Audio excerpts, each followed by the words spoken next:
Assalamualaikum warahmatullahi wabarakatuh. Bismillahirrahmanirrahim. Kali ini aku akan sharing tentang surah Al-Insyiqaq.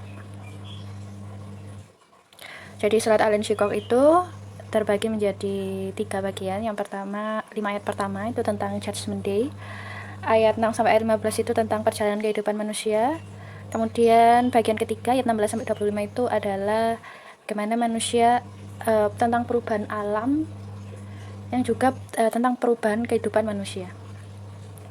Kemudian surat Al-Insyiqaq sendiri ini disebut oleh Rasulullah bahwa barang siapa yang ingin merasakan hari kiamat seperti menyaksikan dengan mata kepala sendiri, hendaklah ia membaca At-Takwir, Al-Infitor, dan Al-Insyiqaq. Ayat pertama, apabila langit terbelah. Jadi ada perbedaan dengan Al-Infitor. Kalau Al-Infitor itu langit itu masih permulaan terbelah.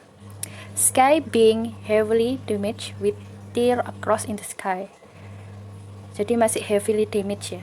Kemudian kalau insyaqqat itu to be torn completely, jadi benar-benar terbelah. Insyiqqaq ya, itu dari kata shock, itu artinya something cut or ripping that you don't usually imagine being torn.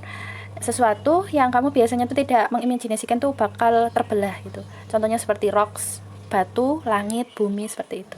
Dan shock itu irreversible, jadi kalau misalnya itu terbelah itu tidak akan kembali lagi ke normal seperti sebelumnya. Jadi kita bisa tahu ya teman-teman bahwa langit yang di atas kita ini nanti, langit yang sangat kokoh tanpa ada satu tiang pun, itu akan terbelah dan tidak akan kembali lagi ke normalnya. Jadi ada proses hancurnya langit, itu ada 4 tahap. Yang pertama, langit itu permulaan terbelah, langit terbelah seutuhnya, kemudian langit dilepas oleh Allah, dan langit dilipat-lipat seperti lembaran buku. Kemudian di ayat 2, dan patuh pada Tuhannya dan sudah semestinya patuh. Jadi wa'adzinat, adzinat itu datang dari kata izin or adhan. Izin maknanya permission atau izin, adhan maknanya listen carefully. Jadi the sky has been given permission by its Lord, or the sky has listened carefully to its Lord. Jadi kayak adzinat itu kenapa memakai adzinat bukan sami'at atau ta'at, itu karena adzinat ini artinya itu seperti ini. Kalau bisa kita gambarkan ya Kak, ada seorang guru minta seseorang muridnya untuk melakukan sesuatu, kemudian muridnya itu dengar, tapi bisa jadi dia tidak melakukan. Tapi kalau misal adzinat itu dia itu muridnya itu yang udah minta-minta, kayak mana tugasku, katanya mau dikasih tugas, tapi si gurunya masih bilang belum. Akhirnya kemudian nanti dikasih tugas, maka itu sudah pastilah dilakukannya, karena itu memang sudah yang dimohon-mohonkan sudah. Jadi Sky itu udah desperately waiting for be torn, sudah desperately waiting untuk terbelah gitu teman-teman. Dan the sky will fulfill its purpose of being torn, who got to do it because its Lord had commanded it to. Jadi langit itu pasti akan mematuhi Allah, karena langit itu juga ciptaan Allah yang sejak awal penciptaan sampai akhir penciptaan itu patuh kepada Allah. Ayat 3, dan apabila bumi diratakan dan memuntahkan apa yang di dalamnya dan menjadi kosong dan patuh pada Tuhannya dan sudah semestinya patuh. Sama dengan langit, bumi juga patuh, dan nanti di hari kiamat bumi itu akan diratakan, kemudian bumi itu dimuntahkan segala beban yang ada di dalamnya dan menjadi kosong. Seperti a mother who gives birth to her child, she empties her womb out entirely by letting the child out, finally unleashing the burden of what was inside of it for so long. The whole earth will be a flat earth on the day. Jadi ada ulama yang berpendapat bahwa padang mahsyar itu adalah bumi yang kita pijak, ada juga yang berpendapat bahwa bumi yang lain. Wallahu a'lam bishawab, nanti kita bakal tahu sendiri kan. Kemudian di ayat 6, wahai manusia, sesungguhnya kamu telah bekerja keras menuju Tuhanmu, maka kamu akan menemuinya.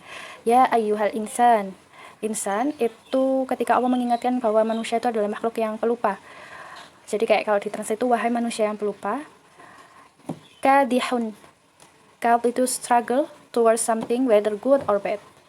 Jadi semua manusia itu bekerja keras menuju Tuhannya. Maksudnya semua manusia tidak terlepas dari beriman atau kafir, orang kaya atau orang miskin, semuanya itu merasakan lelah yang sama ketika di dunia ini. Maka jika kita semua manusia itu sama-sama lelah dalam berusaha di kehidupan ini, maka jadikan lelahmu itu lelah karena Allah, yaitu lelah yang bermanfaat untuk akhiratmu. Dan jangan sampai lelah kita di dunia itu sia-sia, jangan sampai kita menjadi orang yang lelah di dunia, sengsara di akhirat nanti. Jadi siapa sih orang-orang yang lelah di dunia sengsara di akhirat itu? Yaitu yang pertama itu orang kafir, orang yang melakukan banyak amal kebaikan pun tapi bagi Allah itu seperti debu-debu yang berterbangan. Kemudian yang kedua itu ada manusia yang tidak ikhlas dalam beramal. Jadi manusia tidak ikhlas dalam beramal ini ada di sini. Jadi orang-orang yang mula-mula dihisab di akhirat itu nanti ada 3 orang. Kalau mungkin kalian pernah dengar ya hadis ini, yaitu tentang pertama ada orang yang syahid. Kemudian ditanya Allah, kamu sudah aku beri kenikmatan ini. Apa yang kamu lakukan dengan kenikmatan tersebut? Aku syahid di jalanmu ya Allah. Kemudian Allah bilang, kamu berdusta. Kamu itu syahid untuk disebut menjadi seorang pemberani dan kamu sudah mendapatkannya. Kemudian ada orang kedua, yaitu orang yang menuntut ilmu, mengajarkan ilmu, membaca Al-Quran dan mengajarkan Al-Quran juga. Kemudian ditanya juga hal yang sama. Kemudian apa yang kamu lakukan dengan kenikmatan itu? Aku ya Allah mengajarkan ilmumu, menuntut ilmumu. Kemudian Allah berkata, kamu pendusta, kamu itu melakukannya itu karena kamu ingin disebut menjadi seorang qori dan kamu sudah melakukannya. Kamu ingin disebut sebagai orang yang alim dan kamu juga sudah mendapatkannya. Kemudian ada orang ketiga. Orang ketiga itu orang yang ahli sedekah. Kemudian dia bilang, kenikmatanmu, apa yang kamu lakukan dengan kenikmatan yang aku berikan? Aku bersedekah ya Allah. Kemudian Allah juga bilang, kamu pendusta, kamu itu melakukannya itu supaya disebut seorang yang dermawan. Kemudian mereka bertiga ini diseret oleh Allah dan kemudian dilemparkan ke dalam neraka. Jadi ini kita bisa tahu ya bahwa untuk hal yang menurutmu baik saja, kalau niat itu ternyata tidak lurus di dalam hati kita, itu Allah Maha tahu bahwa niat kita itu sebenarnya apa. Makanya tetap luruskan niat dalam melakukan kebaikan. Kemudian famulaki, kamu akan pasti menemui Allah, pasti untuk berhadapan dengan Allah. Jadi ketika kamu bayangkan saja kalau kamu nanti berhadapan dengan Allah nanti di hari hisab, itu apa yang bakal kamu lakukan gitu loh, dengan membawa semua dosa-dosamu. Kalau misalnya kita tidak sempat bertobat, pasti kita akan tertunduk malu di hadapan pencipta kita. Maka adapun orang yang catatannya diberikan dari sebelah kanannya, jadi yamin,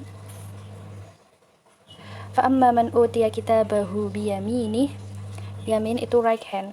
Artinya kenapa kok pakai right hand untuk catatan kebaikan? Itu karena right hand itu expression of power, expression of agreement, also expression of honor.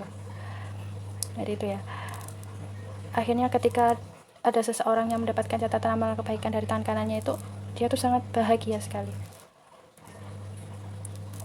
karena dia tahu bahwa Allah itu sudah menjanjikannya surga dengan diterimanya bukunya itu di tangan kanannya. The one who receives the book in his right hand, he will be overjoyed, running around telling the people he has passed, he has won. Jadi orang itu bakal kayak keliling di sana ya, pada masyarakat itu, ini loh aku mendapatkan skor yang baik, ini loh lihat rapotku kayak gini, aku dulu mempercayai akan adanya hari ini datang, maka aku beramal baik dan aku mendapatkan balasannya pada saat ini. Ayat 8, maka dia akan diperiksa dengan pemeriksaan yang mudah. Jadi ada hadis riwayat Ahmad dari Aisyah yang berkata, saya telah mendengar Nabi SAW pada sebagian sholatnya itu membaca, Allahumma hasibani hisaban yasir, ya Allah hisablah aku dengan hisab yang mudah. Wahai Nabi Allah, apa yang dimaksud dengan hisab yang mudah? Beliau bersabda, seseorang yang Allah melihat kitabnya lalu memaafkannya, karena orang yang diperdapatkan hisabnya pada hari itu pasti celaka. Wahai Aisyah, dan setiap musibah menimpa orang beriman, Allah akan menghapus dosanya karenanya, bahkan sampai duri yang menusuknya. Allahumma hasibani hisaban yasiro, ya Allah hisablah aku dengan hisab yang mudah. Atau bisa kalian ganti dengan Allahumma hasibana hisaban yasiro. Nah itu artinya kami, ni itu artinya aku. Jadi kita bisa aplikasikan ya doa untuk mohon hisab yang mudah itu. Jadi tambahan juga bahwa jangan habiskan doa kita itu untuk apa-apa yang bersifat hanya duniawi, itu tidak apa-apa sebenarnya berdoa, tapi kita juga perlu memprioritaskan doa-doa untuk akhirat kita. Jadi kita bisa imagine ya, Allah going through your account and overlooking the mistake and finally handing your book back to you without asking you why you did something wrong. Jadi kita itu kayak, kalau yang mendapatkan hisab yang mudah itu kayak ditanyain, kamu dulu melakukan ini ya, kamu dulu melakukan ini ya, kamu dulu melakukan ini ya. Iya betul ya Allah.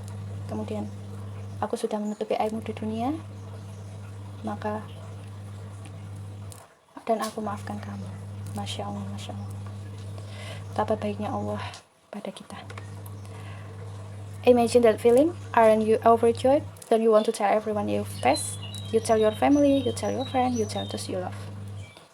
Ayat 9, dan dia akan kembali kepada keluarganya sama-sama beriman dengan gembira. Jadi Allah itu will take the lower people of Jannah to the top instead of you going to the bottom level to visit him. Makanya anak bisa kita itu udah, kalau ada anak kita atau orang tua kita yang mempunyai bisa mendapatkan surga yang lebih tinggi, itu kayak kita itu di perusahaan itu kayak punya koneksi untuk naik derajat surganya, begitu teman-teman. Jadi hikmahnya apa? Saling mengingatkan dan menyemangati dalam kebaikan, terutama kepada keluarga yang paling dekat dengan kita. Rabbana hab lana min azwajina wa dzurriyyatina qurrata a'yun waj'alna lil muttaqina imama. Ini salah satu doa ya teman-teman ya.